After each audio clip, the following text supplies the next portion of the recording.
আসসালামু আলাইকুম সম্মানিত ভিউয়ার্স, আমরা আজকে যে বইটি শুরু করতে যাচ্ছি সেটা হচ্ছে সেরা মুসলিম বিজ্ঞানী জিলহস আলী বইটি লিখেছেন। বইটির প্রথম দিকে শুরুতে বইটিতে 178 জন মুসলিম বিজ্ঞানী নাম উল্লেখ করা হয়েছে।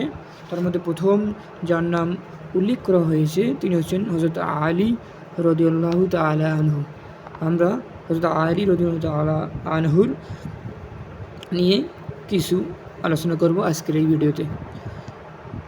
হযরত আলী রাদিয়াল্লাহু তাআলা আনহু মক্কার কুরাইশ বংশে 600 খ্রিস্টাব্দ জন্মগ্রহণ করেন। তিনি রাসূলুল্লাহ সাল্লাল্লাহু আলাইহি ওয়াসাল্লাম এর আপন চাচাতো ভাই ছিলেন। আলী রাদিয়াল্লাহু তাআলা আনহু এর পিতা ছিলেন আবু তালিব, দাদা ছিলেন আব্দুল মুত্তালিব। খোলাফায়ে রাশেদার চতুর্থ খলিফা ছিলেন তিনি। তার জ্ঞানের ব্যাপারে স্বয়ং রাসূলুল্লাহ সাল্লাল্লাহু আলাইহি ওয়াসাল্লাম বলেছেন, আমি জ্ঞানের নগরী আর আলী সেই নগরীর দরজা। হযরত আলী একজন বিজ্ঞানী ছিলেন। তার এই পরিচয়টি আমাদের কাছে অজানা রয়ে গেছে, কিন্তু তার এই পরিচয়টি আমাদের কাছে অজানা রয়ে গেছে।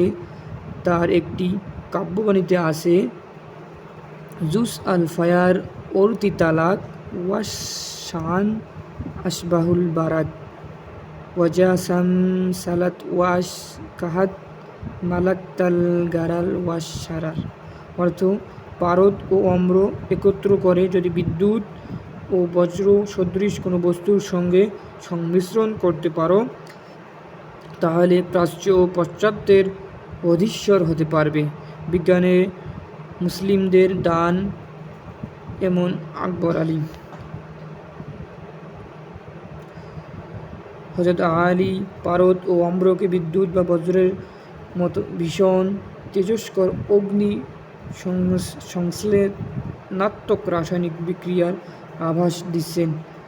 আবু আলী সিনাও স্বর্ণ প্রস্তুতে হযরত আলী এর মতো পারদকে অপরিহার্য ধরে নিয়ে অতিশয় বিশুদ্ধ গন্ধক ও পারদ জমিয়ে কঠিন করে স্বর্ণ প্রস্তুতের পদ্ধতি দিয়েছেন। গন্ধক ও পারদকে জমিয়ে কঠিন ও বিশুদ্ধ করতে গেলে বিদ্যুৎ ও বজ্রের মতো ভয়ঙ্কর অগ্নি বিক্রিয়ার কথা না বললেও অনুধাবন করা খুব দুরূহ নয়। তাহলে হযরত আলী এর ইবনে সিনার মতবাদের মধ্যে খুব তফাৎ থাকে না। হযরত আলী থেকে আরব